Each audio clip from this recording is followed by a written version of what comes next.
What's up, everyone? Ask Steve number 11. Hello. Welcome. If you're new here, if you're not sure what Ask Steve is, it's where you pretty much put questions in the comments of this video. And in the next video, I'll answer the comments on video. That's pretty much it.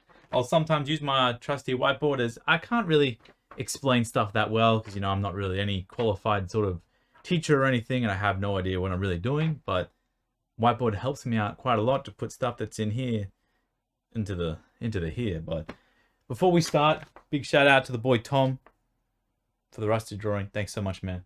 I love that thing. Looks awesome on my shelf. Thank you so much. And yeah, we'll pretty much get on to it. So I hope you guys are doing well. I'm doing pretty good. I love doing these. And I think we were around like 12 questions today. And yeah, there's a lot of people that leave like really nice comments and everything. And thank you to everyone. I do read the comments on every video I get. I read them almost instantly because I got an email. But please use me as much as you can. It's free advice. All you gotta do is leave a comment. And if you think something that might benefit someone else and I can explain it and might benefit someone else, definitely leave the question. It doesn't always have to benefit you. It's kind of what we're trying to do here. Everyone can kind of like level up and get better together. And if yeah, that's pretty much it. I mean, it sounds stupid. Like, why would this guy go online and spend his time trying to help? But there isn't that many people doing it. I will admit, there is not that many people who dedicate time just to purely helping. But hey, who cares? We're here doing it. Thanks so much for all the support and everything. Channel's going crazy. I'm getting lots of messages. Oh man, I can never actually start a video. Can I ever start a video? I will like the amount. I'm like lost for words because I never would have thought the amount of people that would like go to my stores, both my stores, from the YouTube videos. I didn't even think that was possible. And every time you guys buy, leave comments, it fills my heart with joy. Obviously, I'm happy because I get to sell something, right? I get to make a little bit of money.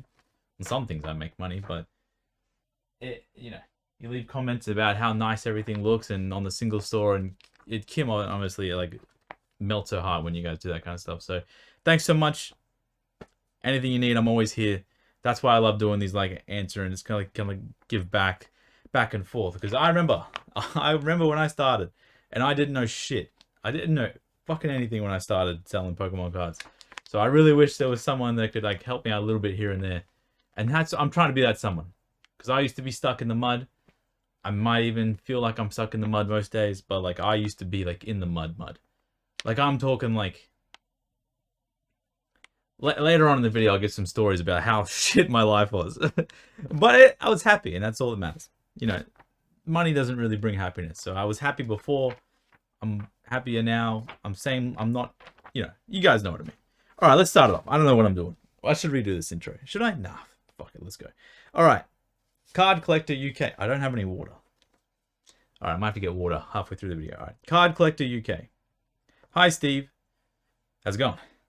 I've been on eBay for the last 3 to 4 years selling cards, and I've built up 800 plus feedback via 1,300 sales. That's really good amounts of feedback, by the way. That means like you're doing something, because that's like 70% feedback rate. That's a really good. You're doing a good job. I'm now planning on registering as a business. That's a great thing. I'm very proud of you. My question relates to startup capital. Would you sell the bulk of your existing personal collection to scale quicker? Or would you start up with a smaller cash amount and build over time? I'm leaning towards selling the bulk of my collection and keeping the best of the best. Thanks for the consistent output. Love the videos. All right, awesome. Yeah, this is a great question. I've actually I've had this one a few times, so I'm getting pretty good at answering this question. And usually this is what I did, and it's a little bit different for me. I never really started as like a big collector. Sorry, I don't know what's going on here. I pretty much started as a seller, so I didn't actually do this in the start. But over time, when I kept more and more stuff, I definitely had the same problem. Like, oh, I spend so much money on a collection, but I want to get some more cards so I can buy them to sell them. I know what you mean. Oh, wait, but check out this shirt, by the way. How cool is that? My mom got me this shirt like 2 years ago, maybe 3 years ago. It says, "Who's the champion?" Something like that. Anyway, so what I would do for you is I need you to break your collection down. Just rank it to 1. It's no matter how many items in your collection, but like items 1 to however many, right? So if you got 200 items in your collection, you go 1 to 200. If you got a complete set, that's pretty much like 200. But in case maybe you wanted to sell that complete set and keep like 1 or 2 cards from it, let's say you got a base set, right? And you want to keep the Charizard, you're going to sell the rest. Well, the Charizard is now 1 item, and the rest of the set is now like another item. So you can choose the parameters for this. What I would do is, I don't even need to write this down.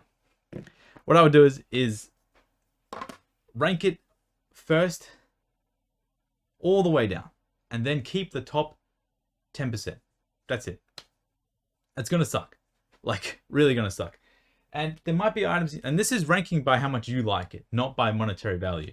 You can also do it by monetary value, and then maybe even do a complete flip where you sell the top 10%, you keep the 90%, so you can keep most of your collection, you sell the expensive stuff to get more capital. But I don't recommend that, because sometimes selling expensive stuff feels really bad, because sometimes you can't get it back at the price you sold it at.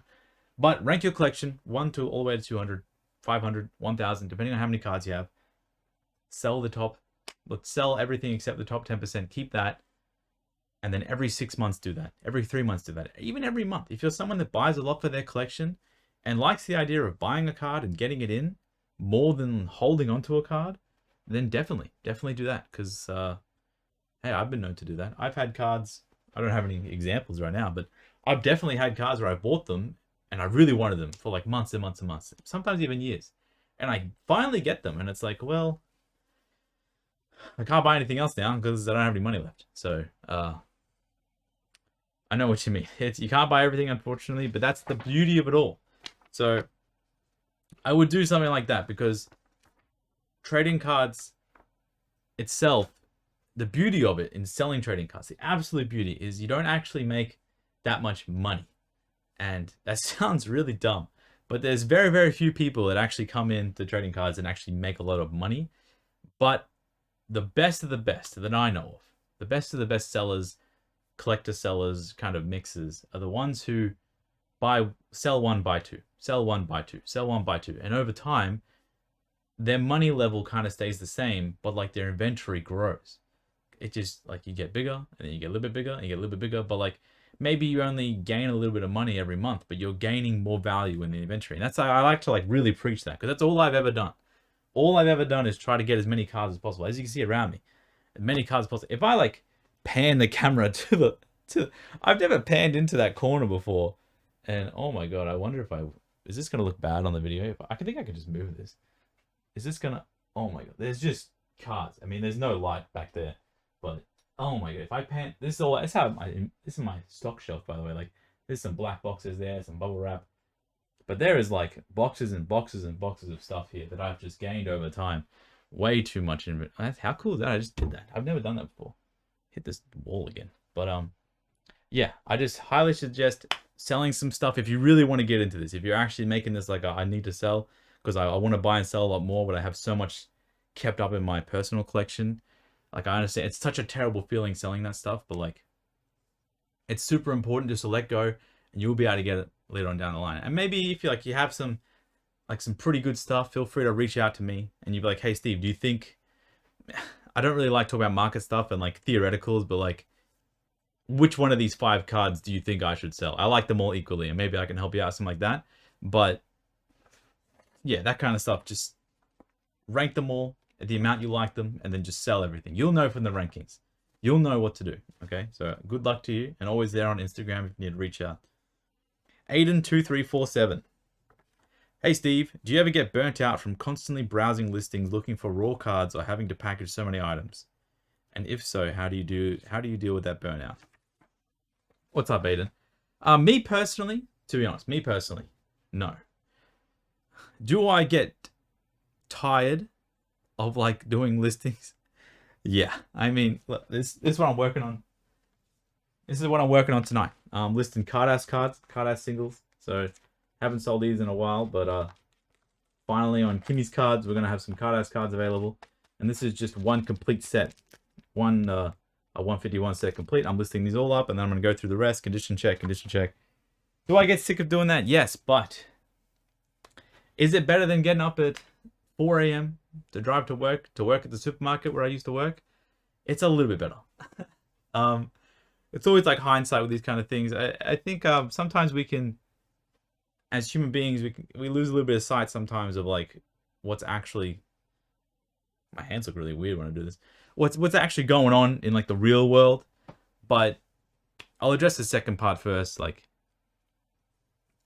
everything that involves the actual grind work, anyone can get burnt out. Anyone's gonna get burnt out when it comes to like preparing cards to list, listing the actual cards, sorting cards, just managing things where no fun is involved. You know, if I get a PSA return and they're all for my own collection, I love it. I'll sort through the cards. I'll look for them for days. I'll put them into my collection. I'll put them alphabetically and everything and make sure it's all lined up and nice. I love that. But if I get a PSA return back and it's just resale stuff, I mean, like I just recorded a video the other day and this stuff's like, this is like 3 days ago. And this stuff's kind of still sitting there. Just like, I listed it for sale. I need to put it into the inventory. This is 2 days ago. I listed it. I need to put it in, but like, you know, sometimes you just don't feel like doing stuff. And that's perfectly fine, human, and normal, definitely. But packaging items is completely different. This isn't really what you're asking for, but when I actually sell something, it is like euphoria. Like it is a feeling that I hope never goes away. When something sells for $1 on the single store, I'm like this in certain places, if you know what I mean. I'm like $1, $50,000, no matter how much money gets transferred to the bank account. It's like irrelevant. Making a sale is like literally the best feeling of all time. Yes, sometimes when I auction off 200 cards at once and I have to package 200 cards, I definitely feel you. I mean, it's a little bit of a, you know, it's a little bit how you going kind of moment. And you're kind of like, oh my God. And you're just sitting there, just packaging. It sucks, but burnout is like definitely something that can happen in any levels. And sometimes in some weeks, I mean, it's a lot easier for me than most people because I am in like a good position now, finally. So it's not like I have to wake up and I have to grind. If I don't, it's like game over. I also have my partner. We're doing stuff together. So sometimes when you're working with someone else, it's like really good because you do one thing and they do something. And then the next time they do something and you do their thing. It's a lot better. But what I can suggest for yourself, if I can imagine being like a earlier on version of me, dealing with burnout is just, it'll get better. Like, it really sucks to tell you that like the only way to deal with burnout is to do more work. And it's just like, it's gonna get better, man. Trust me. Every single dollar of value you increase in over time, you will notice eventually. It's kind of like working out in the gym. You know, you go, you don't see anything. You go, you don't see anything. You go, you don't see anything. 3 months later, you're like, hey, that's pretty good. But like, you don't see that first workout result in the 3 months. You don't see that first workout result in 6 months later. Like, it's just it's just an everyday type, like just getting better, just getting more ahead. But yeah, I mean, yeah, burnout's really hard. I will eventually do like a proper video on like, not scheduling, because I don't think scheduling is that important, to be honest, in terms of like, you must do this every day and this every day and this every day. I definitely think there's something like, this is all the stuff that needs to be done throughout the next like month or 2 months, and you have these plans, and this is how I would schedule this way. Because today I'm working on card house cards. It's a part of my schedule today. And you know, tomorrow morning I'm putting away these PSA cards. That's part of my schedule tomorrow. Today I'm doing this Ask Steve video. It's part of my schedule today. But I don't really have like a schedule built in advance where I'm just like, you must do this video at this time. You must do this. It's like, you know what I mean? It's like identifying how much work that needs to be done and then doing it in like a manner where it feels good. It doesn't make you stressed, but you're also progressing. Does that make sense? Man, I'm going on. There's a crazy tangent. But yeah, from constantly browsing for cards, you asked that in your first part of the question, constantly browsing for cards, I can definitely see how anyone would struggle from that. Because sometimes it isn't fun. You know, like a home run or even a good deal is really hard to find, especially at the moment, because there is a lot of people looking for deals. And you know, there is a lot of people looking to buy and sell. Like, it's not just like you or me, 500 people watching these videos, 1,000. There is tens of thousands of people all around the world, all looking for the same stuff to buy and sell, all looking for those great deals. So I definitely see where you're coming from. What I can suggest when it comes to like constantly browsing and how to get away from it is to actually look for something. A lot of people just type in Pokemon or Pikachu, even though Pikachu search is not that bad. They type in Pokemon or just Pokemon cards and they just put in that and they just search. They just mindlessly scroll, like you just mindlessly scrolling. I highly suggest going into seeing what's actually selling that week on eBay. Just type in Pokemon. One of my favorite things to do is on eBay, I type in Pokemon PSA and I type in $200 plus. And then I actually get to see what kind of $200, I actually get to see what kind of $200 plus cards are selling that week in the last 7 days. And then I do like Pokemon, $50 to $99. And that's like the really like, it's not low end stuff, but it's like cheap stuff that's a little bit easier to find. The margins are way lower, but it's a lot easier to find. You just search Pokemon PSA Japanese, $50 to $99. And then you're like, okay, this is all the stuff that's selling between $50 and $100. After you buy it and grade it, there's a little bit of meat left on the bone, depending on how much you can buy those certain cards for. I suggest splitting up your browsing for buying cards into like looking at what's actually selling. So then when you're browsing, you have it like ticking in your head kind of thing. Because, when you're a bigger seller, like me, I guess I would classify myself as a bigger seller. Maybe you won't, but I'm going to classify myself as a big seller, okay? Everything you sell is like knowledge. So sometimes I will buy and sell something at cost price. At the amount it costs me, I make no money. Just to get that little bit of knowledge, just to see if that's sellable. And then the next time I'll do it, maybe I'll put $10 on and it sells. That's pretty good. Next time I'll throw $20 on. It just depends. There's a market for everything, but not everything can be insanely profitable. Not everything sells within the first week where you list it. All that other kind of stuff. I'm not really answering your question properly, I feel. But I'm trying to help you like think outside of the box when it comes to like burning out. You constantly have to have like goals in mind and things you want to achieve throughout the week and number of hours, I guess, worked. And because for me personally, I have a lot to do. We probably have like 5,000 to 10,000 hours worth of work to do right now. So for me, even if I buy new cards, I'm not even going to get to touch them another like 6 months unless I prioritize them over other pieces of work. So it's I really need to focus on pretty much doing the most amount of work to get the most amount of time put in and then work out of that time at the moment because there's a lot to do. But that's all I'm trying to say. If you have 100 hours of work you need to do, you need to sort some stuff, you need to list some stuff. Maybe there's stuff in your life you need to get done. You need to get down some washing, maybe because that stuff's important too. You got to go down and get some stuff from the supermarket. You got to do all that other stuff. Just thinking of everything you need to do, thinking about how much time it's going to take, and then spending time prioritizing all that. Because a lot of people feel burnt out. Usually, I should have said this at the start. People usually feel burnt out when they don't have time for everything else. So like they do a lot of one thing and they're like, oh my God, I don't have time for anything else because all I do is spend on this one thing. And that's usually what leads to burnout. They're just like, oh, they spend so much time either working at one thing or staying like late at the work. And that stuff happens, definitely. And then they don't have time for like their family, friends, loved ones, cleaning their house, making sure everything's fixed, and maybe like their shoes are broken. They need to go buy new shoes, but they prioritize all this other stuff and they get burnt out because they can't get new shoes, and then everything weighs and anxiety and everything. It's perfectly normal human being stuff, and it happens to me still. But I hope anything I said is of value to you, Aiden. Actually, if you do watch the next video, Aiden, and I hope you do, let me know if that answer was actually like good enough or you learned anything from that, because I need to learn as well how to actually answer questions properly for people so this can be a good thing moving forward. So, and if anyone actually listened to that question the way I answered it, let me know. I don't really get offended at anything anyone says.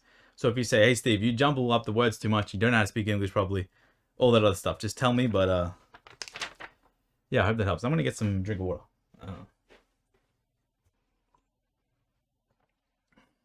We are back. We are back with the water. 2 questions in, I'm already stumbled. So yeah, give me heaps of feedback, guys, because I want this to be good. Hopefully we can get to Ask Steve 99. I mean, that'd be crazy, right? Elijah Riggs 462. Hey Steve, love your vids, by the way. Thanks, man. I'm new to Pokemon reselling scene and have about $800 capital to start. I bought some modern cards, but only 1 or 2 out of the 10 I bought really seem to be in 10 condition. In the future, I'm going to look through the cards more carefully. But do you think I should grade cards at all, or should I focus on building capital? And if so, how do I do that? By selling raw cards. That is the golden question, Elijah. Here is where the real grind comes in. Because if you don't have much to start off with, and I'm going to say $800, maybe 10 years ago, $800 is like a large amount to start off with. $800 these days, I'm not going to sugarcoat it. It isn't that much. So I personally don't think you should touch graded cards. And if you do have a card that is rather expensive, if you manage to get one in some way and it is in great condition, I do suggest grading it, but I don't think you should ever focus on grading cards for the moment. I think I will make a video eventually on what I would do if I started again.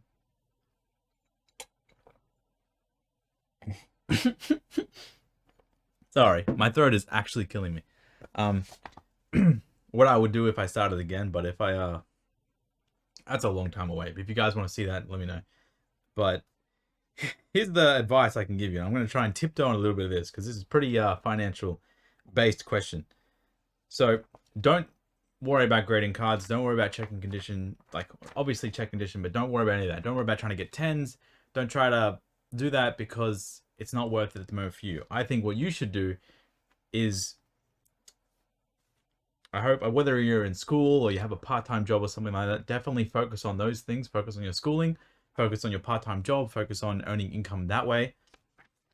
When you're starting in Pokemon reselling, obviously focus on the stuff you love. So you are starting as a Pokemon. I don't really like the term Pokemon reseller, to be honest, but if you are starting as someone who collects and then sells, what I would do, let's write some stuff down.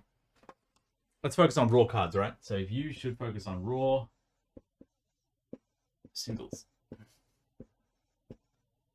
And you should focus on $1 to $10. I'm not sure where you're from, unfortunately, but I think in the US it's a lot easier to sell singles on eBay. You can use the eBay envelope, the whatever it's called. It's like 50 cents to send something tracked. The eBay standard envelope, I think that's what it's called. If you're in the US, focus on 1 to 10 singles. Focus on the stuff you like. So I'm not sure what cards you like. You know, next time if you want to ask another question, just tell me what kind of cards you like. Maybe I can give you ideas. But focus on singles, 1 to 10.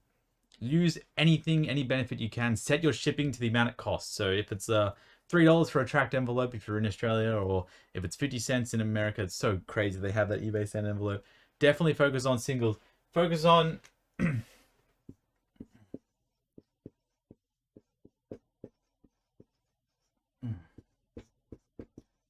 I'm just gonna write some stuff here, right?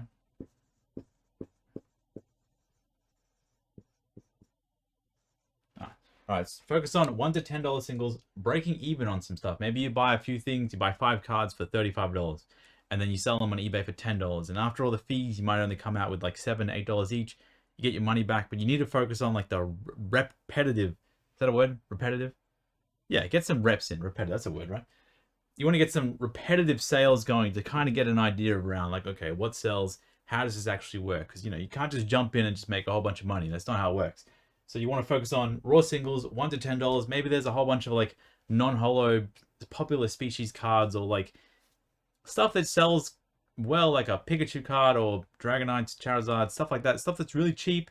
Maybe if, because like the thing for single sellers between $1 to $10 is convenience. You want to try and make an eBay store that's based around convenience, where like people that don't want to go searching through bulk or random eBay listings, they just want to buy what they want for $1 to $10, and then they just want to get it off someone who's just going to ship them the card they exactly want. It's not like going to waste their time searching all over eBay. So you want to focus on popular stuff.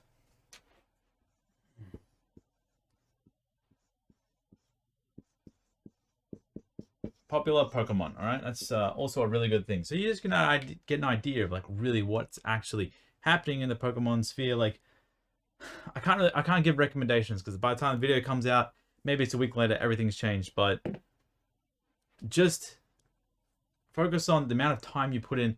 It gets into a job, because there's even people on eBay that buy modern English non-holo singles, like brand new cards from the new English sets. They pay $2 for them just because they need it for their set.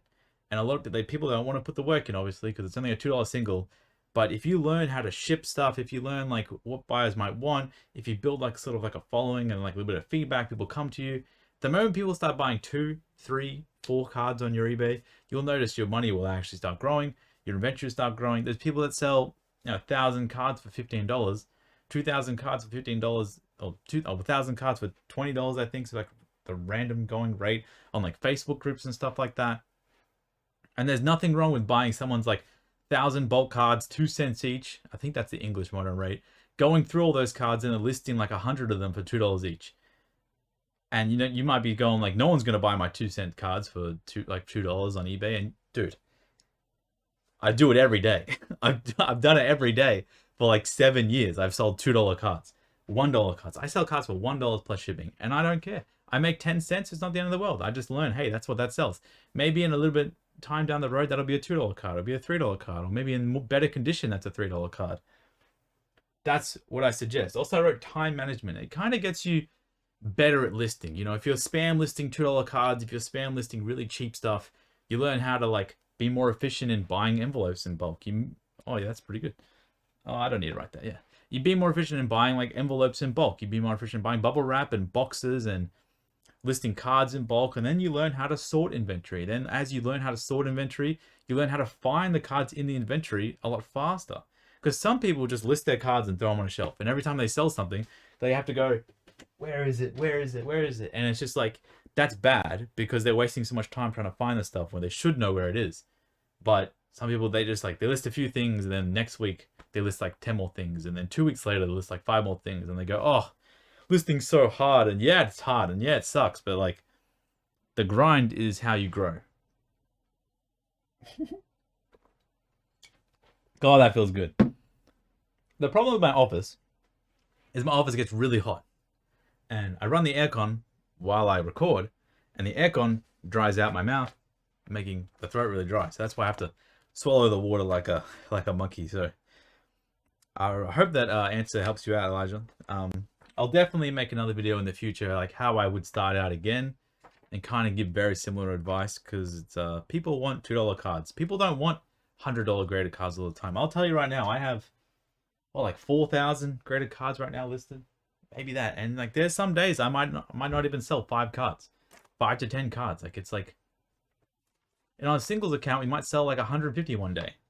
Yeah, the difference is crazy. Like, I'll sell like $1,000 graded card, and we might not even sell $500 over 150 singles. But this stuff is a lot more niche, and it's a lot more expensive to do. That stuff anyone can do. It just takes time. Time is the issue. So thank you so much. You seem like you might have a lot of time. Hope that helps you out, Elijah Riggs 462. All right, Magiham 911. How's it going? G'day, Steve. G'day, mate. How you going? Just wondering if you take any steps from safeguarding yourself against other buyers and sellers who may have dodgy tactics. Thanks. I mean, I think the biggest thing is like common sense, right? But you only learn common sense once you read about something. Oh my God, the water's getting me. Once you read about something, or once it happens to you. Like, if you get scammed in a certain way, you finally learn that thing. But unfortunately, you don't really learn it until it happens to you. So things you can do to safeguard yourself against other buyers and sellers is definitely join some communities, join some Pokemon Facebook groups. I think there's a Facebook group called PTC Trade International Feedback / Complaints or something, and it has like 30,000 members. I've been in that group since it had like 1,000 members, and the amount of stuff I've learned just from like absorbing the way that people might scam, absorbing the way that like people might try to make people trust them and then kind of get their money out of them. So join those groups, read the stories, what happens to people, read what people go like, oh, you know, he said he had this, and then he had this, and then he randomly found this card when he realized I really wanted this. And those things do happen with real sellers. But when you're buying, usually you're not buying off an actual physical store to try and resell their item. When you're buying, you're usually buying off people that aren't stores. They're just selling their collection, or they're just getting out of it, or, you know, they're just selling big bulk lots of their parts of cards they have. Like, usually as a person who buys and sells, you're not going to be dealing with like a big store. Like, not that many people would buy off me to then sell again, because I am generally the last point of contact. I'm the seller, right? I sell things at the market prices, so they can't like buy it under market from me. You know what I mean? Like, but those people use the sort of like too good to be true kind of scenarios to lure people in. So definitely, I would join those groups and read stories of other people and the way they have been taken advantage of, and try to learn from that. And then obviously develop like some friends. Just join some other groups wherever you're from. Any city in the world, they all have Pokemon groups. You're from Australia, I'm guessing. So they all have Pokemon groups in every city. There's like Pokemon Australian groups. I'm sure if you put Pokemon Australia into Facebook, you get thousands. Join those groups. Maybe befriend some people. Ask for their advice. If you see something on eBay, or if you see someone on Marketplace, or any place to sell, just develop some friends. It takes time. You have to get out of your shell. You have to say hello to someone. You know, I remember when I first started. Oh, it's embarrassing when I think about it. When I first started, there was like 2 of the biggest like sellers on some Facebook group where I first joined in 2014 or 2015. And I would ask them questions every single day. And those guys still have those questions, and they screenshot the questions that I used to send them, and they send them to me like every few weeks to like, remember when you were such a noob and all this other stuff. And yeah, I was a noob, and I just asked, tried to make some friends with people, try to give them benefits, see if I find anything. Hey, if you're looking for something, maybe I find it and I can't really afford it, I'll send it to you. You gotta benefit some people sometimes. You can't just like, I'm not gonna say leech, but don't just leech off people. But yeah, stuff like that. But obviously stuff like people have shining Charizards, crystal Charizards, gold star Charizards, prices that are so crappy, and then generic, every one of their back photos looks the same. There's lots of scams. Buying off eBay is pretty safe, but when you're buying off like all these secondary marketplaces which don't have buyer protection, it gets a little bit dodgy. So that's pretty much the best I can give you. I don't really think there's much else where where I can benefit you in that way. But you know, if I think of more, I'll write it down and I'll just answer it in the next Ask Steve. Benson Pokemon. Hey man, was wondering how you feel about people grading things like Old Maid and Hanafuda tiles and putting a massive markup on them. I'm not sure how to answer that question, Benson. Pretty much, I mean that's grading in a nutshell, right? Like most of the margin in grading is the 3-4 months it takes. The time it takes to grade is the price increase, and then eventually there's like two things. There's like, I don't know how to do this, but there's like time, and then, can you read that? Yeah. How hard to grade, like how hard the card is to grade, and like the time it takes to grade. So most cards get like a little bit of a bump from the time it takes to grade the card, because it's like 3-4 months with PSA, I'm saying.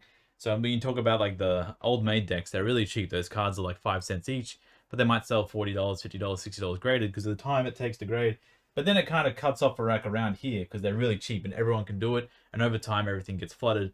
But how hard they are to grade kind of like shoots up the price of the card with grading because of how hard stuff is to grade sometimes. The PSA 10 might be 5,000 and the PSA 9 is 1,000. So like the price goes up like crazy. I should have put price somewhere on this. I don't know how to do a graph. I don't know how to do that. Where is it? Oh, it's here. Get rid of this.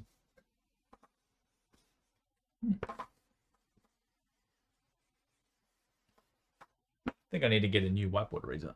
Yeah. So, you know, I think some people grade some stuff and then pass it off as being like super rare, like the Old Maid cards when they first came out. There was one guy that was selling them for like 150, 200 each. But over time, everything always regulates itself. Now they're like $50 each. And Hanafuda cards are actually some Hanafuda tiles, like the Mario Pikachu ones, where a deck is like $2,000. So the cards, like the tiles themselves graded, are a little bit expensive because the deck to buy is actually quite expensive, like the Mario one. But in future, I suggest you just don't let that stuff get to you. If you see it selling, just move on. Focus on stuff that benefits you rather than stuff that might make you angry. Henry Stump, can you share tips on managing your Pokemon searching time management?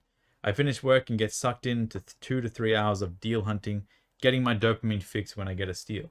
All right, Henry, I think I answered that question a little bit at the start. So I'm pretty sure most of that answer that I gave Aiden on Burnout.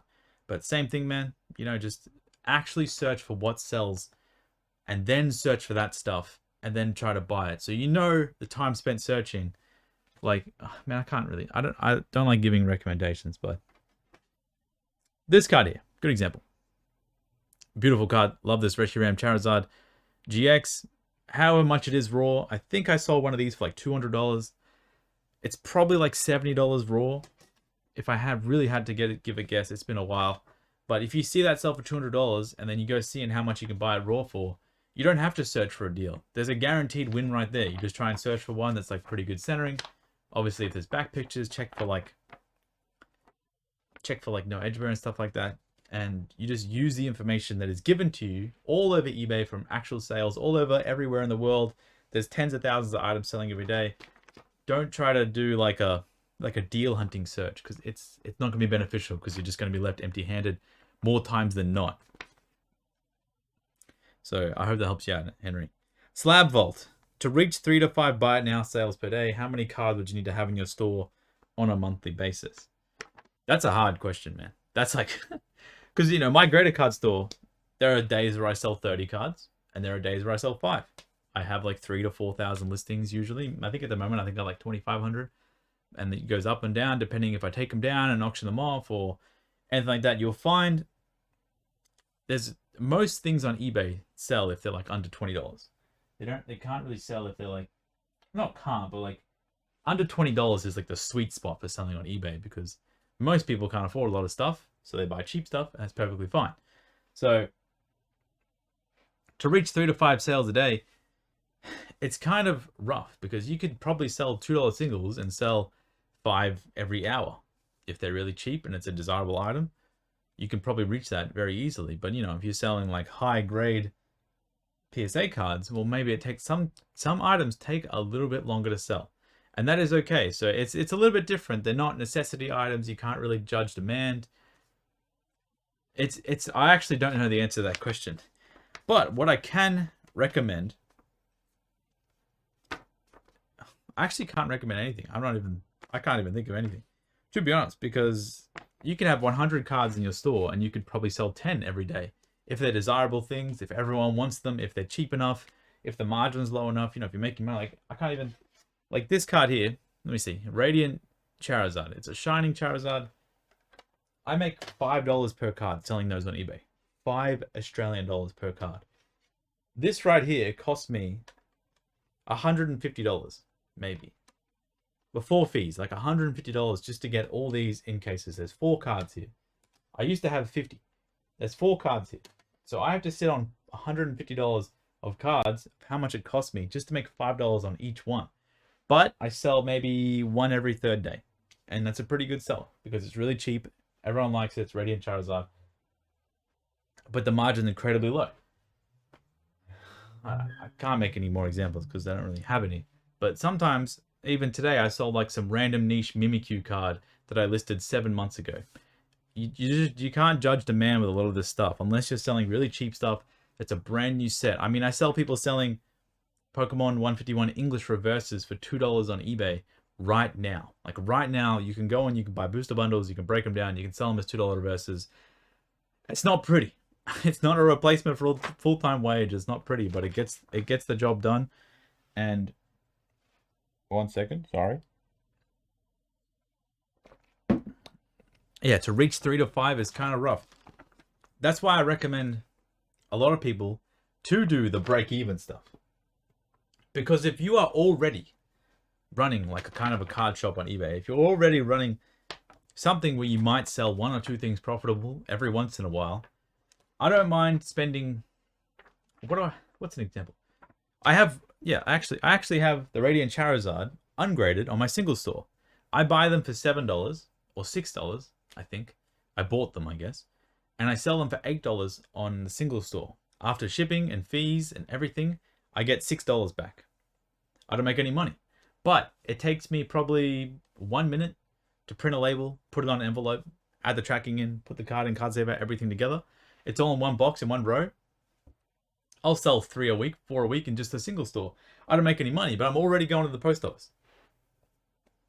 I mean, I wish I could get this hiccup system fixed. I'm already going to the post office, so I don't care bringing stuff in that doesn't make me money because I'm actually bringing other stuff in at the same time. So measuring how much sales you can make per day is kind of rough because you could probably make 1,000 sales a day if you don't make any money. But when you actually want to make money, it's a little bit rough. So I suggest you don't focus on sales per day as any seller. I suggest lowering your every expense you can possibly have, like in life.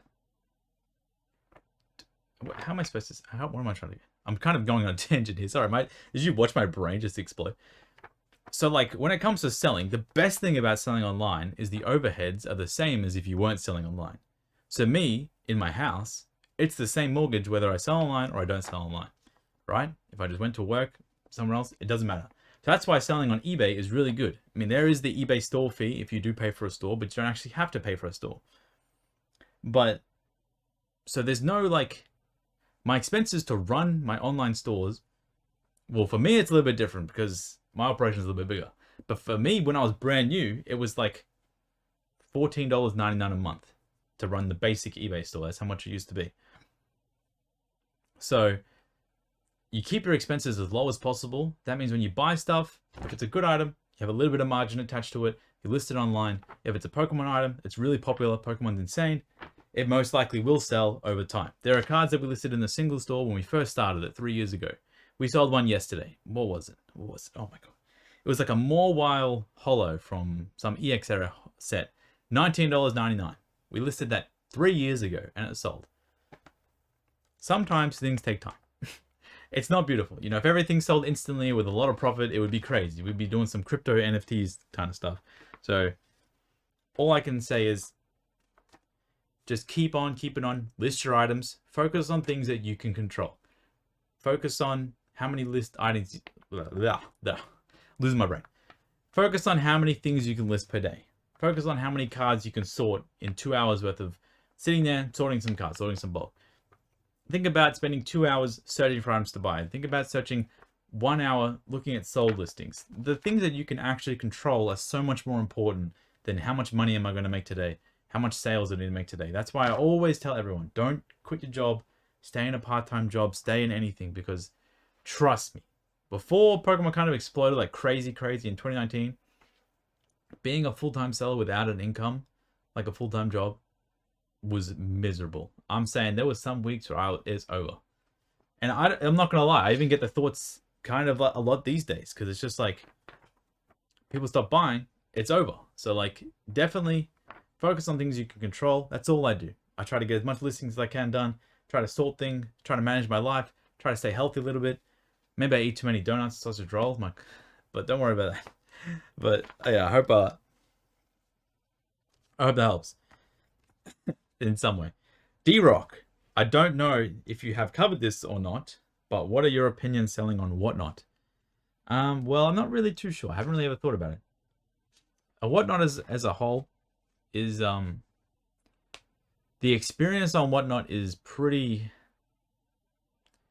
miserable to me, to be honest. To even watch that whole thing, people put on games, people put on things, people prey on people's like spending habits, and there's no chance for them to match competitive prices or anything from like online stores. They just go, oh my god, that's only $50 or that's only $10, even though it might be a $1 item. They don't know. There's no differences. I don't really like that kind of system. It's predatory. There are a lot of people, humans themselves, especially people that like trading cards, are gamblers. They like opening packs. They like doing that. The packs are always super. It's just, I don't know. The whole thing, I don't really like it. But I'm in Australia. They don't offer it to Australians. I would probably never do it. Actually, I would never do it. I will say that most people who sell on Whatnot, I have seen them start as Whatnot sellers and now they're eBay sellers. They start as Whatnot sellers, now they have bigger Instagrams and they focus on their social medias and they focus on maybe YouTube and then they focus on eBay. There isn't really that many people I know that are big eBay sellers that focus on selling on Whatnot. They don't move because it's like Whatnot, to me, most likely will eventually fade away. So I like to focus on the things that most likely won't fade away, which is most likely to me, probably eBay. So, hopefully no one clips that and sends it to Whatnot that I try to take me down. That's pretty much it. There's one more question. It's not really a question. It says, none of your bitchness 8250. That's a great username. Man, if the US had your import fees, I don't think I'd even be able to do this. At least not nearly as much. Yeah. I feel yeah, it sucks. Being an international seller for Pokemon is quite garbage, to be honest.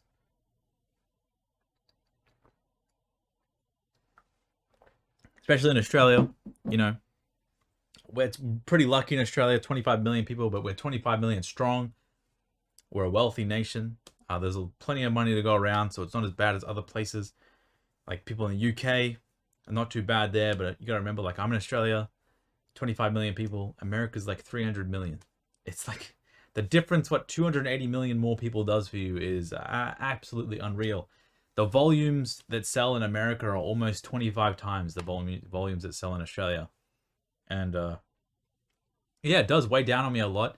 It really sucks, like the amount of stuff that I have to, more barriers and more risk in everything that I have to take to just get stuff done. makes me proud to know that where I am right now, not being in like the main country for selling. So it's yeah, not to say that's bad, obviously. I still sell a lot of stuff to Australians, but I can only imagine what it would be like if I was ever in America. And that is a big reason why I stopped selling English cards. I just couldn't compete. I just couldn't. I used to sell only English old school cards, and I lost so many deals. I make the deals, we figure out prices. It's an awesome collection. It's an awesome deal. I make the deal of my life, the steal of my life. I finally found something on eBay, Facebook, Craigslist. I used to search on Craigslist, even though I'm from Australia. And they would say, I don't ship internationally. And it really weighed on me now for a lot of times. And that's why in like 2019, I kind of did a switch to like Japan. Because Japan selling internationally is kind of like an even playing field because it's all in Japan and we're like Western. And when it comes to grading, it really sucks. I think, you know, most people in the US, they have an average grading price of like $15 plus the shipping back from PSA. My average grading price is like $20.50 US. And it's going up like every day because the Australian dollar is like falling. So sometimes I'll send a submission and it'll cost me $2,000 at that time. But when PSA finally actually grades it, it might be $2,200, $2,300 just because the currency decided to die.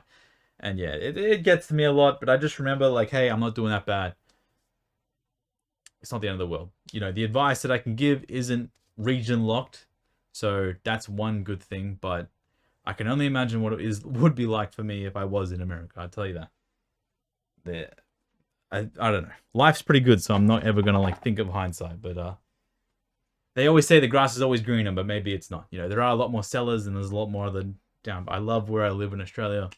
I love going to the beach. I love being in the weather. I love the wind in my hair when it's here.